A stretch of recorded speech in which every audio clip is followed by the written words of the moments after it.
Police arrest 6 armed men with homemade pistols. Port Moresby couple claimed they were assaulted by police. Tension among villagers after the body of a woman is found. This is National EMTV News with Moresby Tulo. Good evening and thank you for joining us for Monday's news.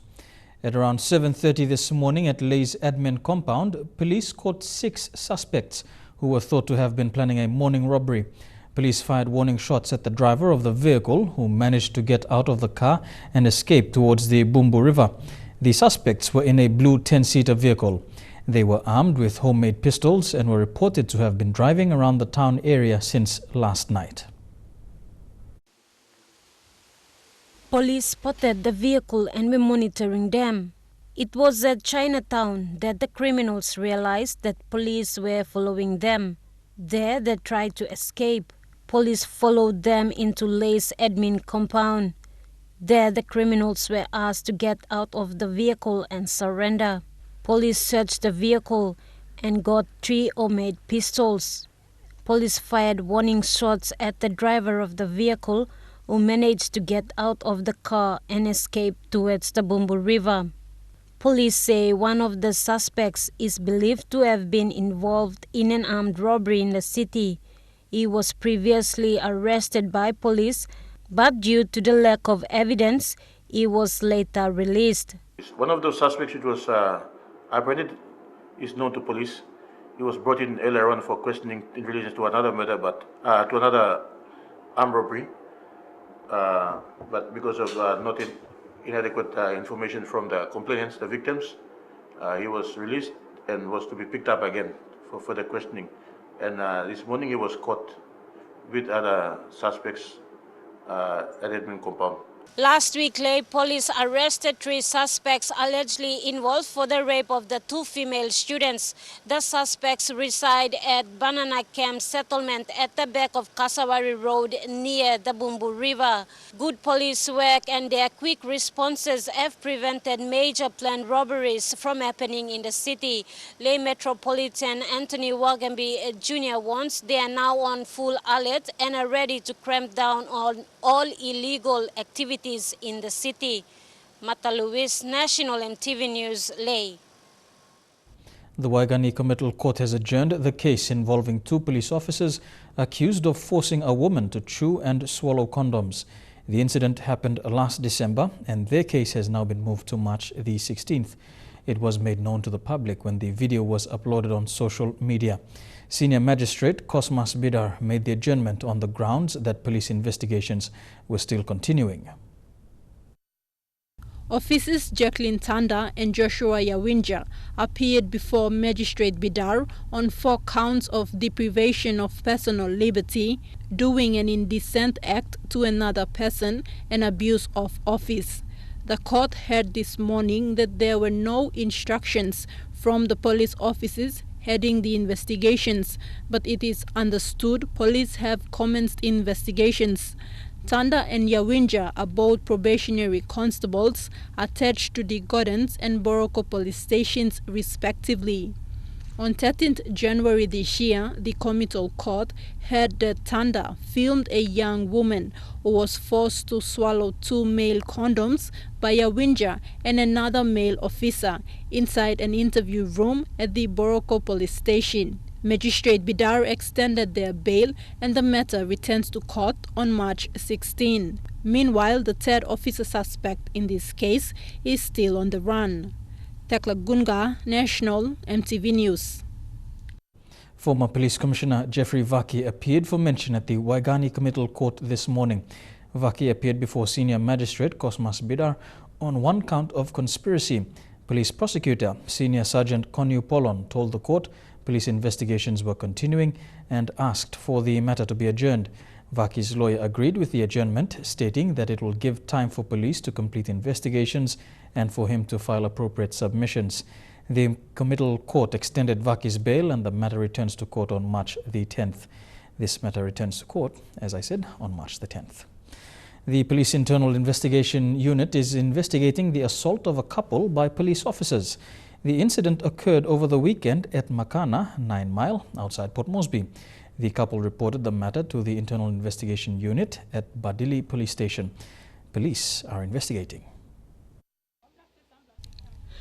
30-year-old Betty Bokea from Yalibo, Southern Highlands, was at her home at the Makana settlement when she was attacked. She sustained serious injuries to her left eye, right ear, and was dragged through the mud by two men she claims were police officers. Now come to steam neck me, come fighting me, come bagrabbing me. Na all line ole sample man married to me plus stop one them but them all police comes so come using police car na come inside. All come lo lily private taxi car lo dislam bagaya and lily taxi. All come lo lily car lo liat. It is understood Betty was attacked because of a car payment issue involving the buyer. Though the matter is before the court, the attacker wanted Betty and her husband to repay the 6,000 kina he claims they owe him. There was an agreement in place, however, the attacker was persistent to get the repayment. He got money dina ista, but car engine and bagrabim na karigam. I'm using got 3 months, I'm rousing engine without our notice. So some car bagrab, I'm should come return him car area ba. But then I'm rousing my engine finish, then I'm seeing my engine off now, dog sim car biblam begem to. It was a running car. I'm blank. It was a running car, but then all walking go now, mibla begim. The victim's husband, Rodney Yalura, also from Southern Highlands, was in bed when he was attacked by the men. Betty's husband sustained serious injuries to his head from a brick he was hit with. Islam to you know got business lab you know got right to but I'm having me putting me go shooting me go down and let grass me number the ibla looking man just lab group one them police na all organized na kam so men power behind the one you but to. The couple have called on the police to conduct a full-scale investigation into the attack and want the law enforced on the perpetrators. Marilyn Diaukatam, National EMTV News. National Capital District and Central Divisional Commander Sylvester Kalaut says Port Moresby Police will only be responding to court-ordered evictions. Kalaut's comments follow an increase in public requests for police to carry out evictions in the nation's capital. He said this approach is to ensure a transparent conduct of the directions given by the National Court is executed by police. I'd like to make it clear to all the residents of Port Moresby, members of the public, that any eviction exercise that will be conducted, police will only act upon seeing or production of a valid court order and not a title. We have cases where, a valid title is shown, police act on it, and then you have people living on the property. Basically, people have equitable interest in the property. So to avoid all those issues, I would, call on the public, if they need police assistance in terms of eviction, get a valid court order or summary judgment order and come and we will assist. Police will only act upon valid court orders. You're watching National EMTV News. Among stories after the break, tensions among villagers in Leh after the body of a woman is found.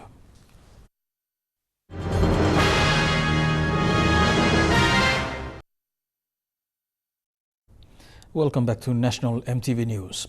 Community leaders in the Nabak local level government are working around the clock to defuse tensions between two factions after the partially decomposed body of a woman was found dumped near the village she was living in.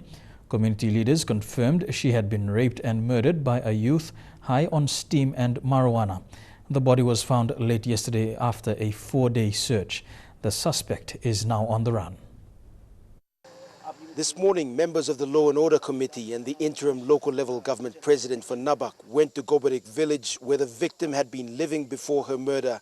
She had been missing for days. Her family alerted the village leaders who began what turned out to be a 3-day search for her.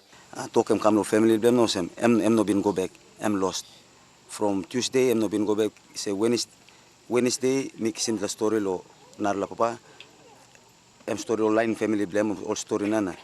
Nana mi plawelo disla nana time mi binaske memlo Friday again, I'm talk all no been Mary no been come up, so I'm me taking very seriously. The body was dumped in a deep well in an isolated area. It's been difficult for police to retrieve due to the advanced state of decomposition.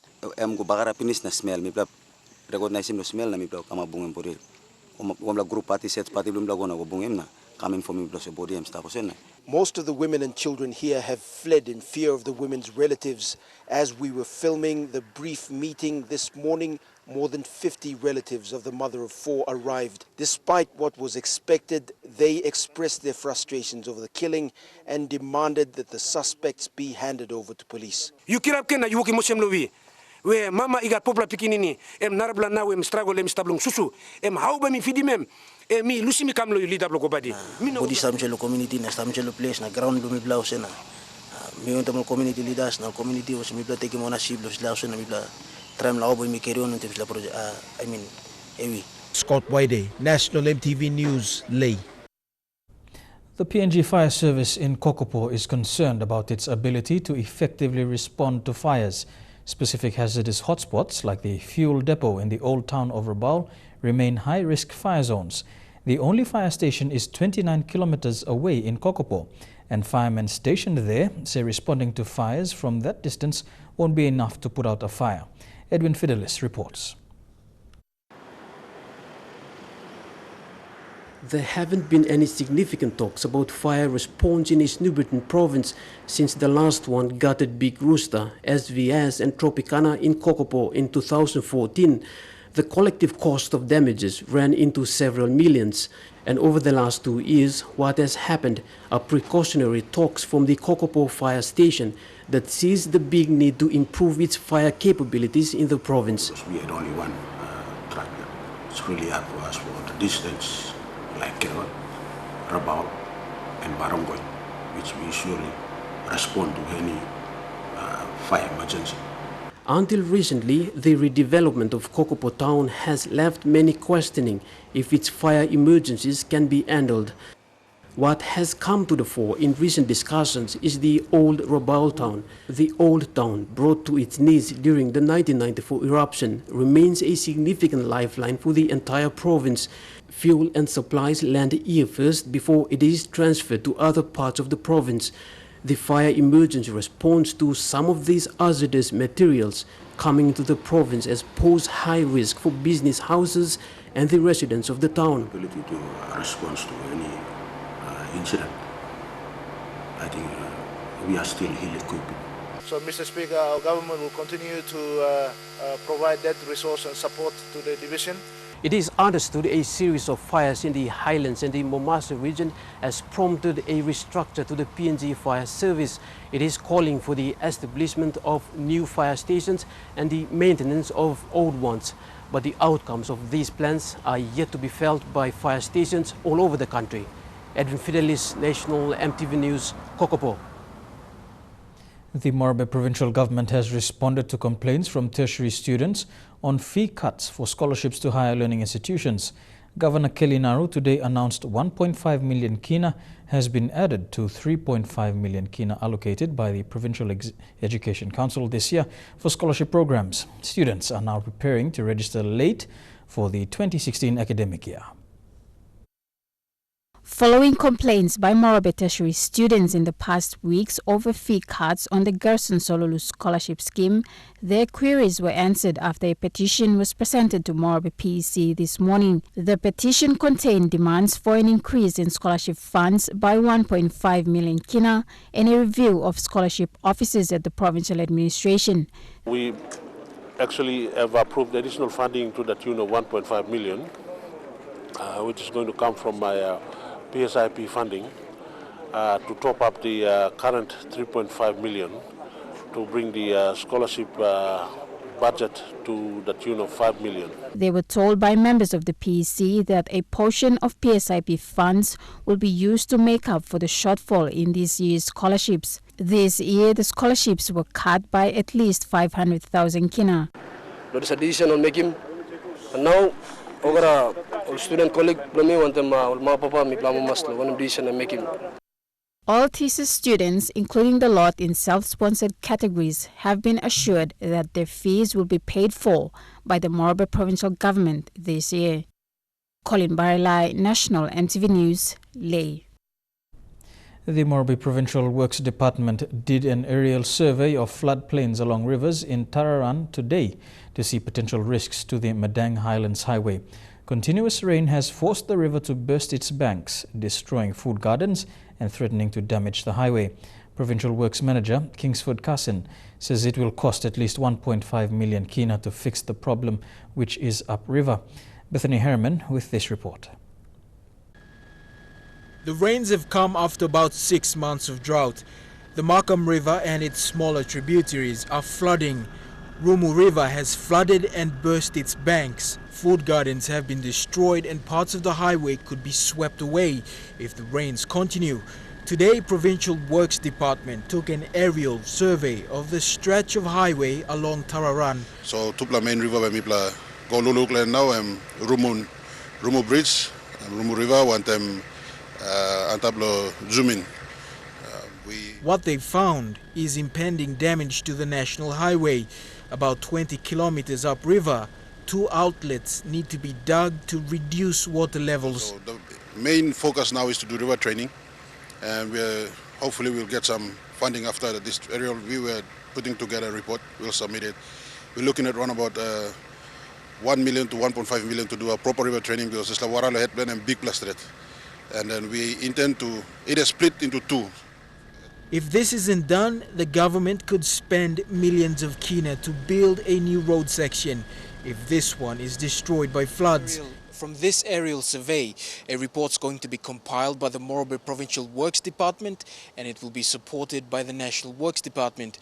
The report will be presented to the national government for funding, vital funding that will go into saving a vital section of the Madang Highlands Highway.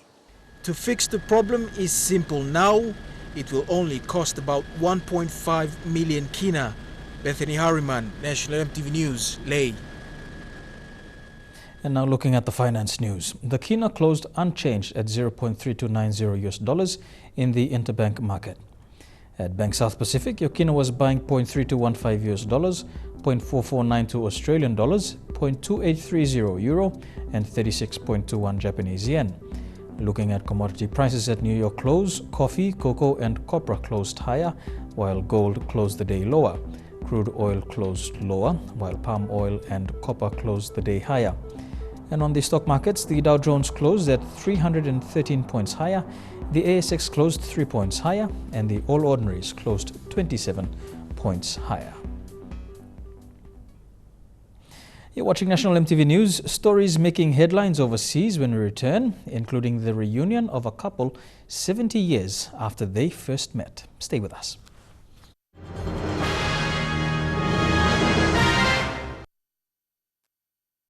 Welcome back to the news.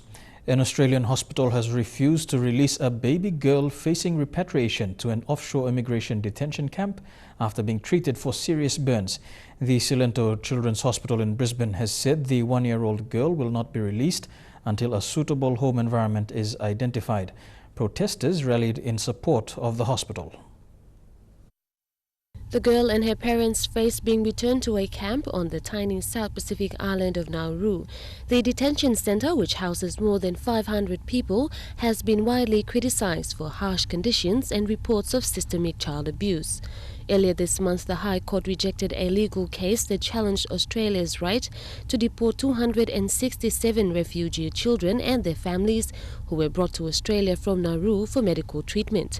Meanwhile, Prime Minister Malcolm Turnbull has assured that the asylum seekers will be treated with compassion and deportation will be decided on a case-by-case basis. Around 200 protesters on Saturday gathered outside the hospital to show support for the doctors and call for the closure of the offshore detention centre, chanting, "Let them stay." Campaigner Alan Roberts from the campaign group Get Up stayed with a small group of protesters who held a vigil at the hospital entrance overnight. We're here today standing in solidarity and support with the family and with the doctors and the hospital who've taken the extraordinary stance of refusing to release baby Asha back into detention. We all know that detention is no place for children. This is an extraordinary situation. Baby Asha was born in Australia, went back to Nauru and has now come back for medical treatment. We're calling on Malcolm Turnbull to do the right thing and let the family stay.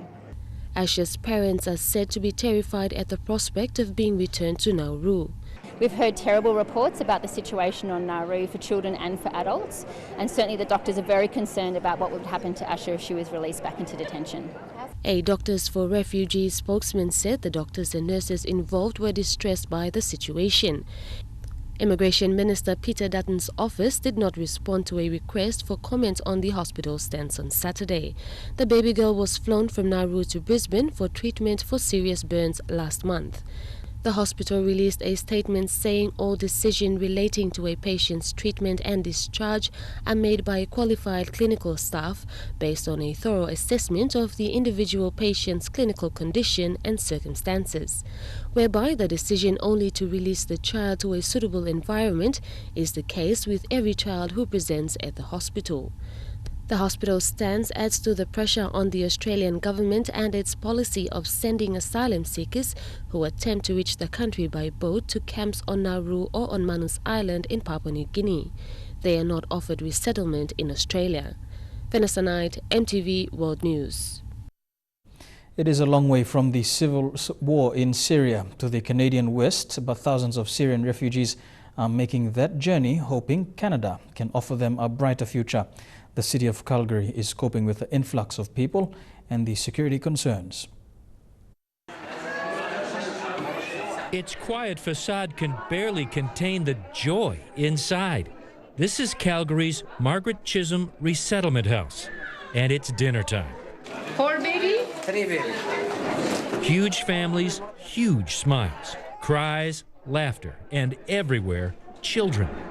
They are all Syrians, refugees plucked from uncertain futures in Jordan and Lebanon, selected under the Canadian Refugee Resettlement Program to be accepted as newly landed immigrants. Anush Newman helps run this center. In 3 years, she says, everyone you see will be able to become a Canadian. They really have nowhere else to go. No, they can't, because the surrounding countries, such as where they were, they don't give them citizenship. So they'll remain as refugees for the rest of their lives. Zayad Hendawi arrived just 10 days ago. He and his wife and 4 children fled Aleppo, Syria. They left because there was a constant bombardment and they were worried. Many times they came very close to death, so that's when they decided that let's leave before it gets worse, and he took his family and went to Lebanon to settle there as refugee. Do you miss Syria? تشتاق سوريا? Of course, from my heart. We're very, very happy and very, very relaxed. For the first time in years, he feels his family is safe. But there's a long way to go. They speak almost no English. They are new to just about every Canadian custom. We shake hands with men and boys, but not with the women. And we do a lot of parenting skills for them. Farabors Berjandi, the director here, says that too will change, and soon.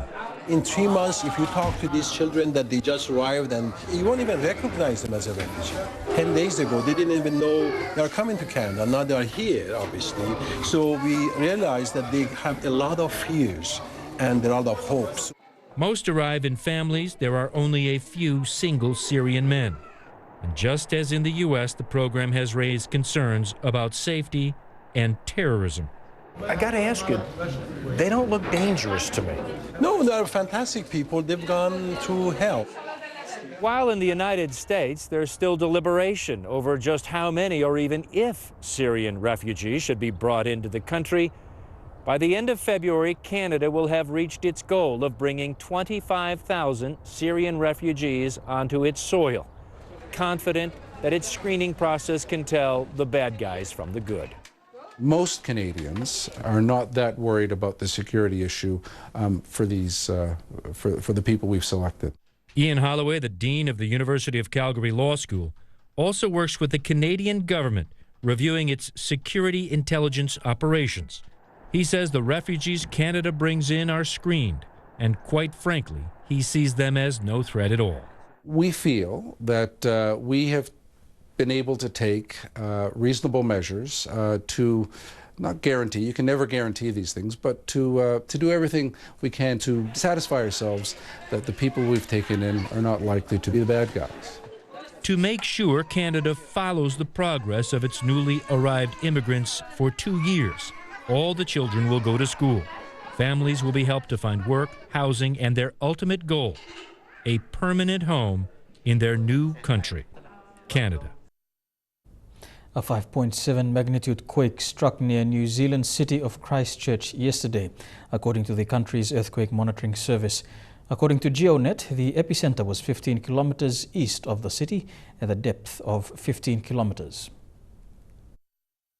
Several buildings were evacuated in Christchurch as a precautionary measure as the force of the quake knocked cans of food from supermarket shelves. What we have to take from this is that our city is stronger than it was 5 years ago. It is better able to respond.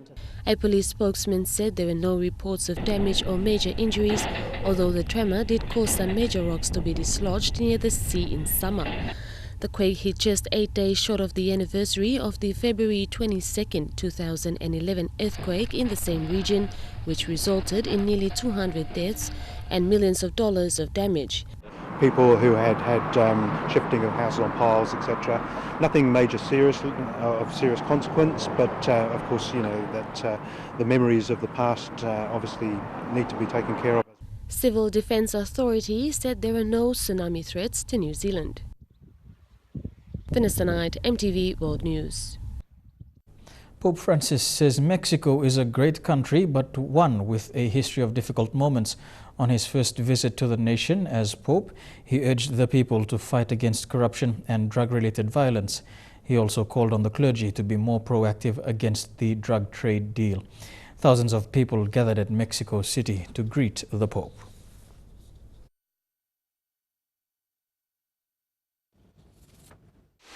The crowds just keep growing. More and more people turning out. In fact, about 1 million expected to line the routes that Pope Francis will pass by in his Pope-mobile. Some of them are pretty excited, a lot of them anxious, many of them holding placards like this one. I love Paquito, his new name in Mexico. Francisco, hermano, ya eres mexicano. Francisco, hermano, ya eres mexicano. Brother Francis, you're already Mexican. Some great chants here. But from Pope Francis himself, we heard a lot of tough words. In the National Palace, talking to the president, he warned against the dangers of drug trafficking, inequality, and of course corruption here in Mexico. Then, at the cathedral, he spoke to the bishops about their role in the drug war. Take a listen. Les ruego, por favor. I urge you not to underestimate the moral and antisocial challenge which the drug trade represents for Mexican society as a whole, including the Church. The day ended at the Basilica of the Virgin of Guadalupe, the most revered shrine in Mexico and much of the Americas. Pope Francis celebrated his first Mass in Mexico in front of over 30,000 people, using a torch to light a flame of mercy. During the homily, he talked about the downtrodden, those who don't feel wanted, and of young people without a future. Now to a feel-good story. This story is of a couple who met in the 1940s but parted ways for 70 years after a whopper of a misunderstanding. But now they are reunited and they're inspiring others to never give up on finding true love again. Their children and some total strangers helped them out. I'm going to give her a squeeze. Norwood Thomas never stopped thinking about Joyce Morris. The pair first met in 1944. She, a 17-year-old British girl living in London, he, a 21-year-old paratrooper for the U.S. forces. Young love blossomed. We snogged, as you call it, you know, when it was dark, nobody could see us.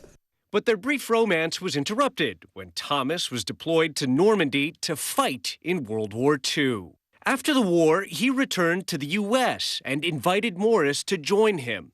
But she misunderstood his letter and thought he was already married. So she refused his invitation, and they went their separate ways. They married other people. Thomas eventually became a widower. Morris got divorced. Last year, one of her sons found Thomas online, and they reconnected on Skype after more than 70 years. Picture frame on my bureau, and I say good morning to you every morning. And I will say good morning. I say, what mischief have you been up to? And I will say good morning back to you. You broke my heart. Oh, I don't believe that for a moment. What would you do if I could give you a squeeze? Oh, it'd be lovely. A crowdfunding campaign raised enough money to make that actually happen. This week, Thomas made the journey from Virginia to Adelaide. Well, you're still vertical. Hello. Let me give you a squeeze. A couple that first met just before D-Day, reuniting 7 decades later, just in time for V or Valentine's Day. It's about the most wonderful thing that could have happened to me. Yeah, good. A lovely story indeed. Don't go away. Trukai Sports is next. Stay with us for the details.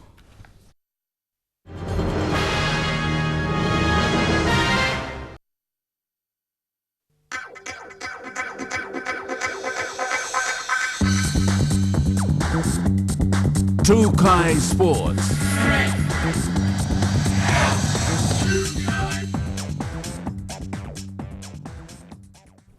Welcome to Trukai Sports. The PNG Kumuls will play their first match of the year on the 7th of May against the Fiji Bati at Parramatta Stadium in Sydney, Australia. With 3 months remaining before the match, the PNG RFL has yet to appoint a new head coach for the Kumuls following the departure of Mal Meninga last year. PNG RFL Chairman Sandy Saka said the board is in discussion to appoint a temporary coach for the match against Fiji. Our first test event coming up is the one on May 7th in Parramatta, PNG Kumuls against Fiji. So the board meets tomorrow. We'll be appointing a temporary coach to take us through that match. He also said they will be announcing the PNG Kumuls coach for the 2017 Rugby League World Cup in June this year. And after that match, we will appoint a permanent coach by June that will take the team from talent ID to talent development to the entire program that needs to be implemented to prepare a good team for the 2017 World Cup. We'll appoint a permanent coach by June. With many PNG players making it onto the international stage through the Hunters program, these players will also add depth to the Kumuls. Pride for us, as is the Wellington boys and all the other boys. We've had 9 boys who have come through the Hunter system and gone on to greater things. So they're a sort of inspiration. Those are the things that we consider as successes for the Hunters program. PNG's 2017 World Cup team preparations are sure to kick off as soon as a new coach is appointed. Elijah Levet, National EMTV Sports. Former SP Hunters and PNG Kumuls captain Israel Eliab left early this morning for Brisbane. The 25-year-old from East New Britain and Manus will be heading to England from Brisbane to pursue his dream to play with the London Broncos. Eliab will rub shoulders with the London Broncos for 2 seasons following his contractual agreement. And Trukai Sports continues after the break. Don't go away.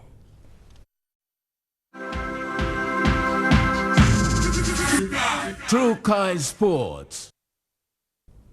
Welcome back to Trukai Sports. To football now, and the Solomon Islands are heading to their 3rd FIFA Futsal World Cup after a 5-0 victory over Fiji on the final day of action in the 2016 OFC Futsal Championship kept them 3 points clear of runners-up New Zealand. The Kurukuru made a clean sweep of this year's competition, scoring 23 goals and conceding just 3. Consistent performances saw the competition's individual awards scooped by Solomon Islanders as well, with Ragomo taking the coveted Golden Ball for the best player of the tournament. While the title was effectively sewn up when the Solomon Islands beat Vanuatu on match day 4, they still had an encounter with Fiji to contest.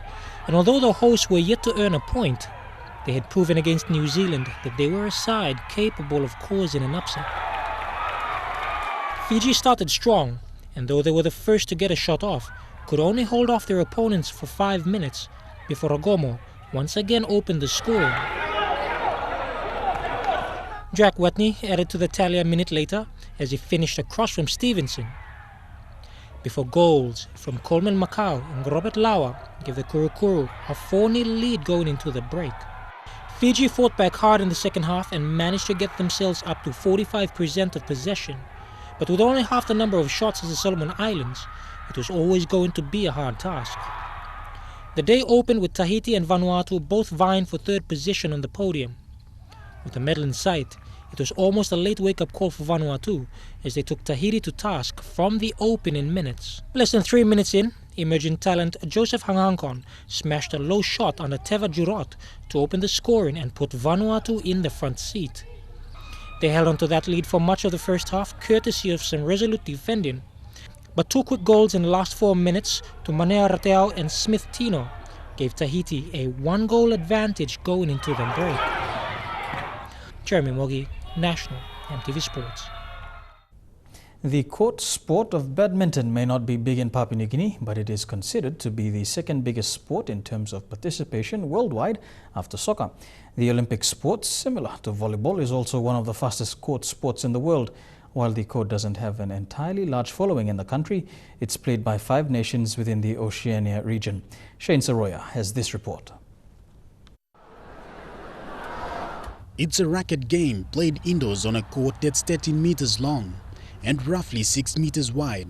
It has claimed its title as the predominantly fastest court sport in the world. Due to the main striking object, the shuttlecock's ability to space across the net at a record of 260 kilometers per hour. Women's singles shutter Huan Sui hit a record of 257 kilometers per hour. That's 9 kilometers per hour, ahead of former US tennis rep Andy Roddick's world record hit of 246 kilometers per hour.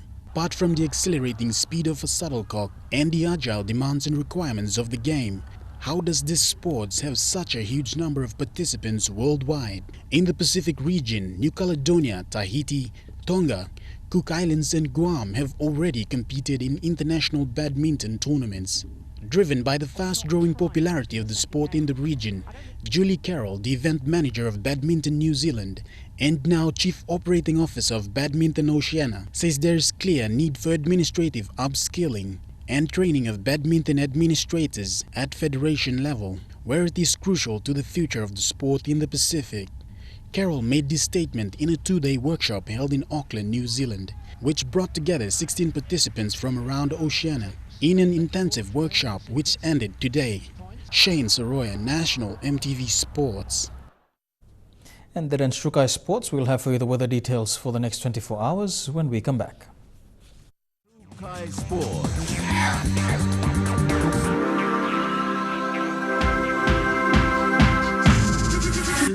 Strukai Sports.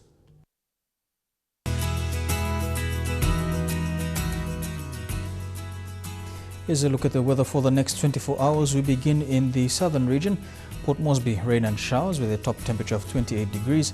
Similar as well for Daru with a top temperature of 28 degrees. And rain in Kerma, Alotau and Popondetta. To the Momase region, Leh, you can expect some rain and showers over the next 24 hours. Rain in Wau, rain and showers expected in Madang, Wewak and Vanimo. To the New Guinea Islands region, Lorengau, rain and showers as well in Kavieng, Kokopo and Rabaul with a top temperature of 30 degrees, a top of 30 in Kimbe with squally rain expected, and rain and showers expected in Buka, autonomous region of Bougainville with a top temperature of 28 degrees. And in the Highlands region, Mount Hagen, rain and showers, and rain expected in Goroka, Kundiawa, Mendi and Wabag. And to the forecast for small ships for the next 24 hours. At first, there is a strong wind warning current for all coastal waters of southern PNG Indonesian border through Torres Strait and Daru to Kiwai Island, and also Milne Bay Islands including Finschhafen through Vitia Strait and CSE Island, Dampier Strait to Long Island to Madang, Bogia, Wewak and New Guinea Islands except for Manus and the northern half of New Ireland. Waters of southern PNG Indonesian border through Torres Strait and Daru to Kiwai Island, and with waters of eastern and western Milne Bay Islands, seas 1.5 to 2.5 meters. Waters east of Kiwai Island to Kerma, Yule Island, Hood Point, Samurai Island, and with waters of Samurai Island to Cape Bogle and Finschhafen, seas 0.5 to 1.5 meters. Waters of Finschhafen through Vitia Strait, including Siasi Islands, Dampier Strait to Long Island, Medang and Bogia and Wewak, seas 2.5 to 3.5 meters. And waters west of Wewak to Aitape, Vanimo and northern PNG Indonesian border, with waters of Manus and its western group of islands to northern half of New Ireland, seas 1.5 to 2 meters. And waters of the southern half of New Ireland to east and west New Britain to Bougainville, seas 2 to 3.5 meters.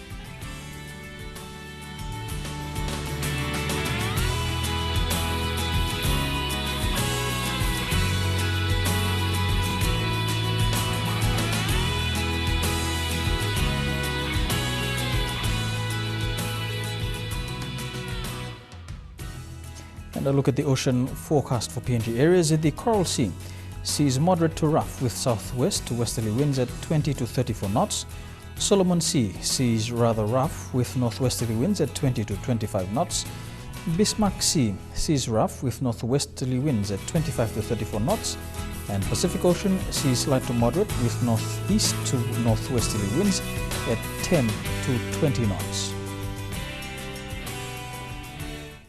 And before we go, recapping our top stories for tonight. Police arrest 6 men armed with homemade pistols. Port Moresby couple claim they were assaulted by police. And tensions high among villagers in Moresby province after the body of a woman is found. And that has been the news, sports and weather for tonight, Monday the 15th of February 2016. On behalf of the EMTV News team, I'm Moresby. Pleasant viewing. Good night.